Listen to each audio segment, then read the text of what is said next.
Hello YouTube, this is Alpha White Wolf, and I'm bringing you the first of what will hopefully be many reaction videos. Now, here at Gaming Glatorius, me and Reaper are trying our hardest to constantly bring quality material to you, the viewers.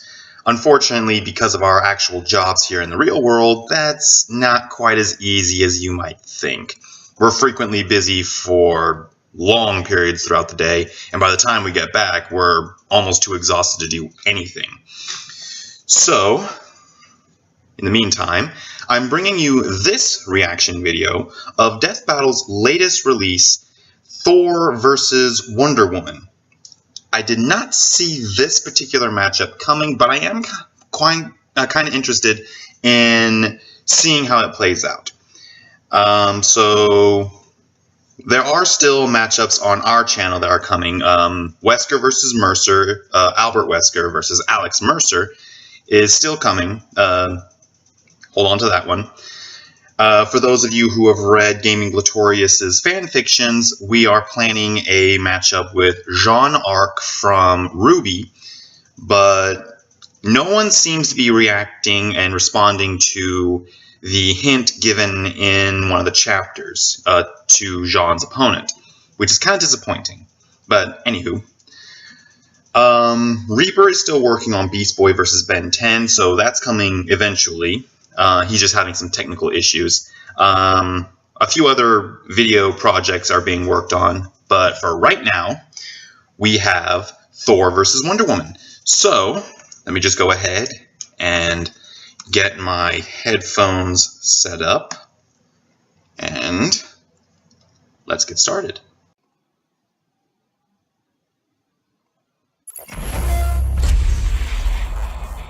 I love this new intro that you're doing.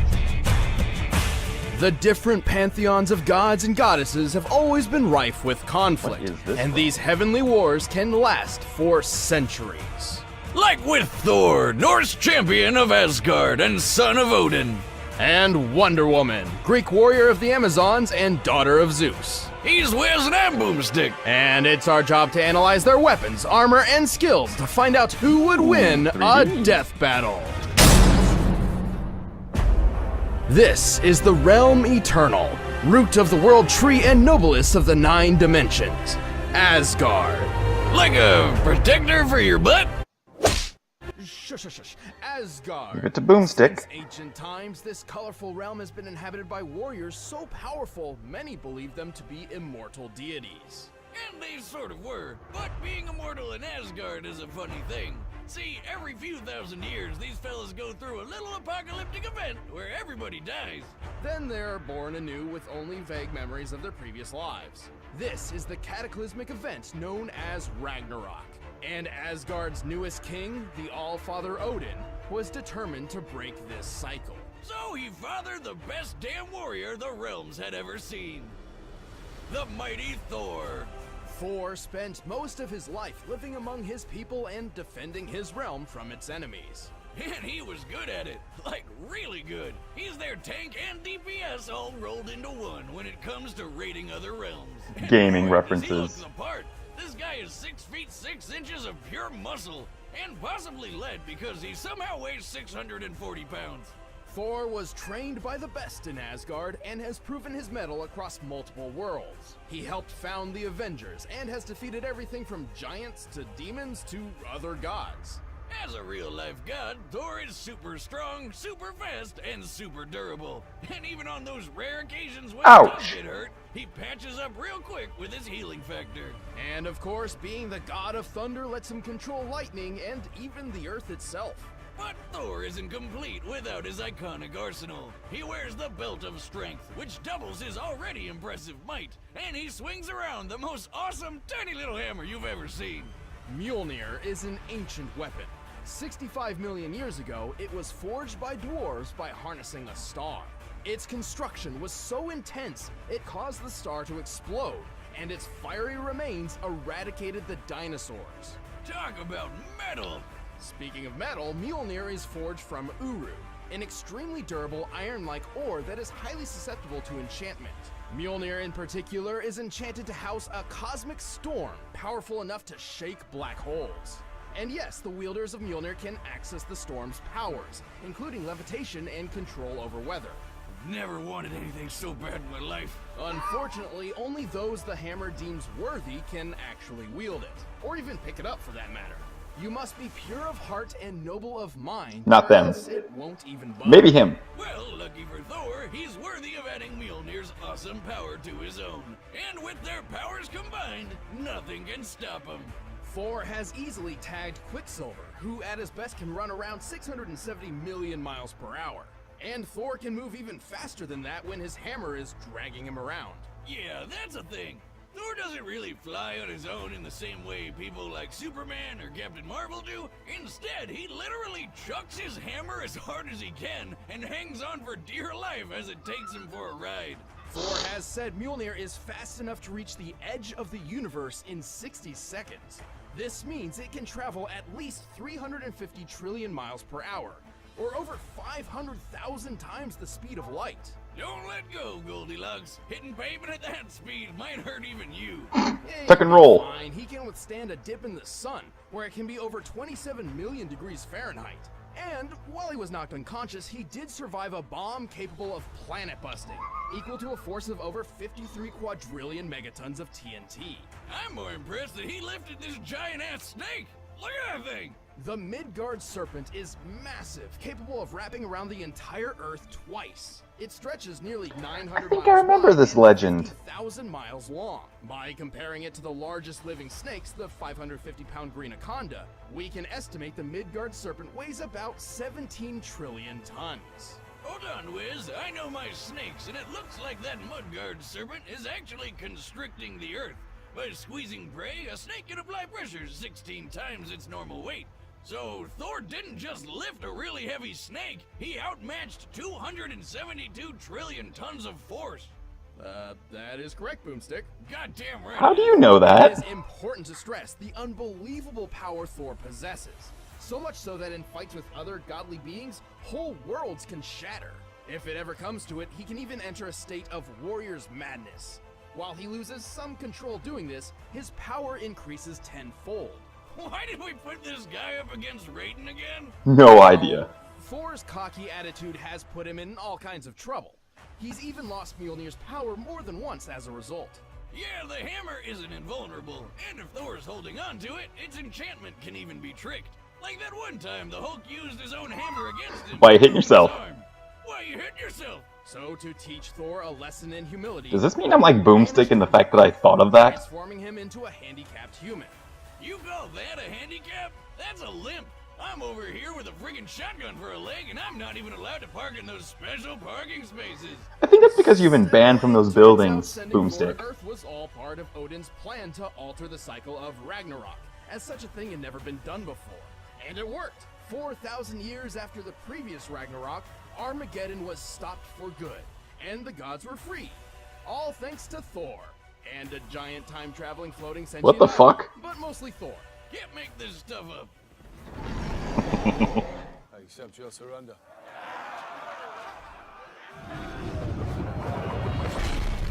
You're laughing?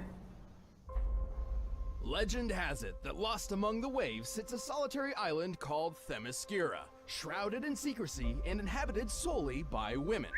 Hey Wiz, guess what's my new #1 vacation spot? I wouldn't try it, Boomstick.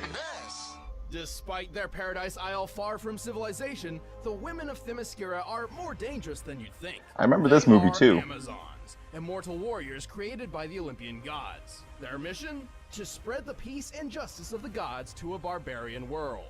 And ship anything to you for free within 2 days.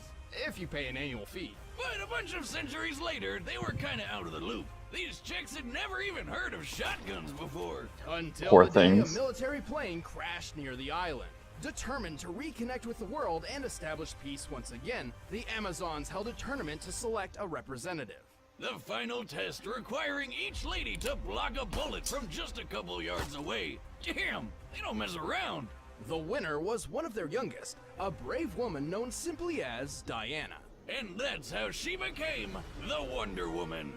Due to her warrior heritage, Wonder Woman was trained from a very young age in just about every aspect of combat you can imagine. Just what else she gonna do on that island? She's a master with swords, axes, spears, bows, shields, hell, pretty much anything that isn't a gun. Her Amazon physiology grants her super strength, super speed, heightened wisdom, and the ability to heal from most wounds almost instantly. And she can fly, just like Superman. How else do you think she'd get around? An invisible jet? That's stupid. How'd you even remember where you parked it? Again, only a problem for you, Boomstick. She carries a rather unique arsenal, among which are her iconic bracelets of submission. Ah, that sounds like some weird BDSM shit. Well, Of course your mind goes kind there. of were, but the universe has been reset more than enough times to change all that, thank God. Right. Anyway, those bracelets are her greatest tool for defense. Forged by the smith god Hephaestus using the remains of Zeus's legendary Aegis shield, the bracelets are impervious to nearly anything, including gunfire, demon lightning, and Kryptonian heat vision, which can be hotter than the sun. They can summon Zeus's lightning, or even the indestructible Aegis they were made from.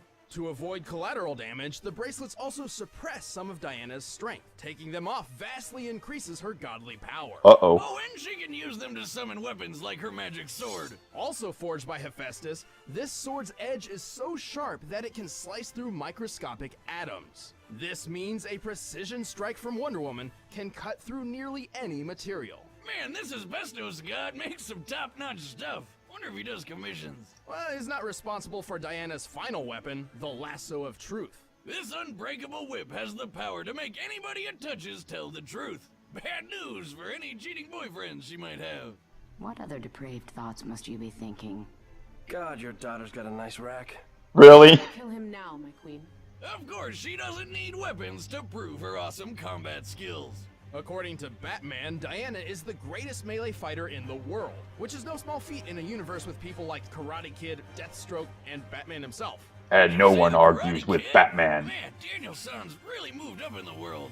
The point is, Wonder Woman is a master martial artist who's trained all her life. And while she has no official birth date, we do know she was born during the age of the Roman Empire, specifically when they employed centurions. Including the additional time she spent fighting in Valhalla before going back in time. I remember the means mention of Wonder this Woman must in the be Superman about vs. Goku. 3,000 years old. All things considered, she looks pretty damn good for her age. I know, And that's right? more than enough time to become a master ass kicker. It also helps that she's pretty darn quick. She's kept pace with Superman and defeated the speedster Professor Zoom while blind. At one Wow. point, Wonder Woman was battling an ancient god who had fragmented himself into trillions of pieces, each spread to different corners of the universe. And while he summoned his pieces back at faster than light speed, Wonder Woman was able to stand in his way and block all of them. That's insane! I mean, she's moving so fast there's like a bunch of her. Moving thousands of times the speed of light can do that. In fact, she's moving so fast she's probably breaking all manners of quantum physics. She's also ridiculously strong. She Doomsday? punched Doomsday into literal dust and helped pull the Earth around. The force needed to move an object out of the sun's orbit equals around 1,000th of the object's mass. I remember including that the little Earth fact. itself. Assuming Wonder Woman was pulling her fair share, this means she can lift 2.2 quintillion tons. Huh, and Grandpappy Boomstick always told me women were the weaker sex. I don't see him lifting a third of the Earth. She's also incredibly tough. Nuclear explosions hardly even faze her. Oh yeah, she punched a warhead and tanked it point blank. And then one day, Superman, who can see atoms, decided to split one to test her magic sword. Surprise, surprise, it literally blew up in their faces. I should think so! Wacky antics. Even more impressive was her fight with Zoom, in which she took several light-speed punches which, according to her fellow Justice League member The Flash, hit like a white dwarf star. That would equal 2 billion megatons of force. Unfortunately, Wendy's not invincible. She's got her own kryptonite, and it's a lot more common than radioactive alien rocks. Her durability holds up well against almost everything, except for piercing weapons.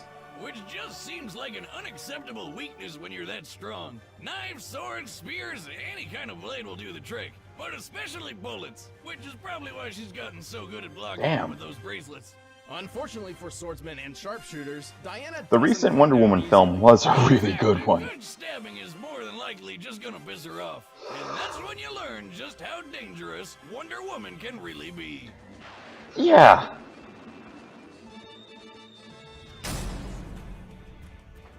All right, the combatants are set. Let's end this debate once and for all. But first, all this talk of godly people makes me want some godly food. Okay, pause.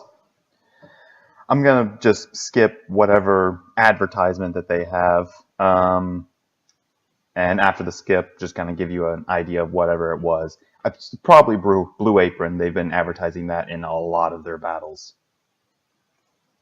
So, I'm looking forward to this fight. And I'm back. Called it. It was Blue Apron with... Honestly, it still sounds like a pretty good deal, but just not something I'm into at the moment. Still an interesting deal. I always keep it in mind, if for nothing else than the fact that it was able to get working with ScrewAttack, of all people, on YouTube. So, in any case, back to the matchup. Advertisement skipped, and here is the fight.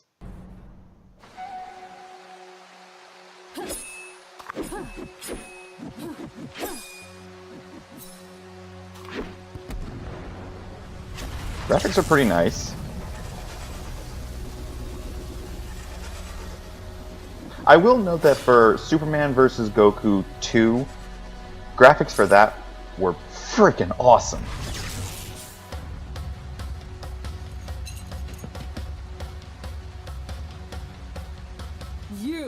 No man can enter the Themyscira unannounced. Stand down, wayward maiden. This sort of thing never turns out well for women like yourself. Oh, bad move, Thor. Bad move. I don't think you've ever known a woman like me. I think Wonderwoman agrees with my sentiment, though. That was a very bad move, Thor.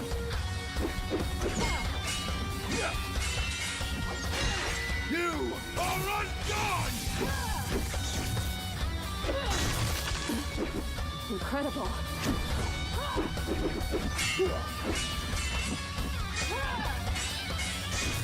I think one of the things that is going to really decide this fight is Wonder Woman's sheer speed. I honestly think that's going to be a real big deciding factor here.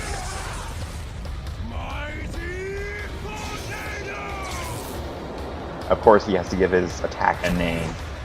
That's actually another thing. I think that because Mjolnir's a blunt weapon, like most hammers, it's not going to do quite as much damage as a stabbing weapon would. So I'm kind of leaning towards Wonder Woman right now.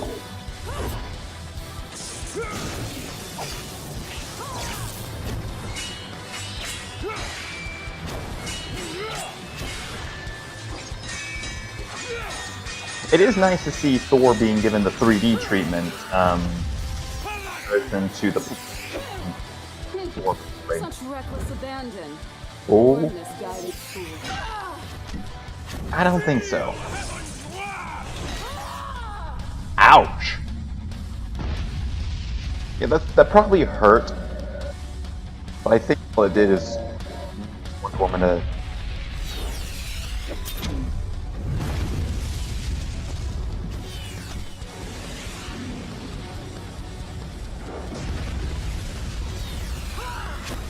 Never shall the god of thunder relent! You will to me!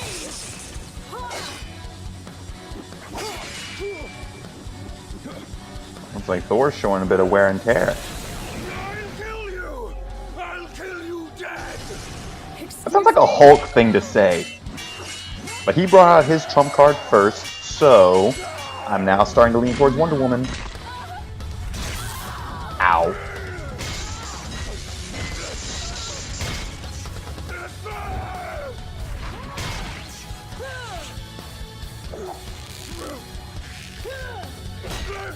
Why, hitting yourself? Oh! You're not worthy. Damn! KO! Whoa, go Wundy! Looks like somebody's been watching too much Game of Thrones. Thor and Wonderwoman matched each other in some surprising ways. Their weapons were enchanted, their years of experience were similar, and even their super modes did almost the same sort of thing. But Lady Wonder had a couple big things going for her, like her speed. Sure, Thor's fast enough to tag Quicksilver, and his travel speed with Mjolnir is just stupid fast. But Wonder Woman's shown that she's even more stupid fast in combat over and over again. Such as when she blocked trillions of God shards flying at her from the edges of the universe, most likely faster than any speed Mjolnir was capable of. She was even able to catch Zoom in her lasso, despite how he wasn't just running ahead of her in physical space, but he was also ahead of her in time. Wrap your noggin around that one. Thor's durability was greater than Wonder Woman's, but the difference in strength was a different story. In fact, when comparing their Earth and Snake feats, she was 8,000 times stronger than him. But the final nail in Thor's coffin was their choice of weaponry. Mjolnir may have been tough for Diana to defend against, but it couldn't exploit her weakness to piercing weapons. Meanwhile, Diana's magic sword could slice at a microscopic level, something Thor couldn't possibly be prepared to defend against. You could have skin so tough that you can take a bath in the sun no problem, but it won't do a damn thing to a blade that can literally sever your atoms. Ultimately, while many of their talents were evenly matched, Diana's speed, strength, and weaponry proved too much for Thor Odinson. Yep, he was done, Thor. The winner is Always has to be a pun.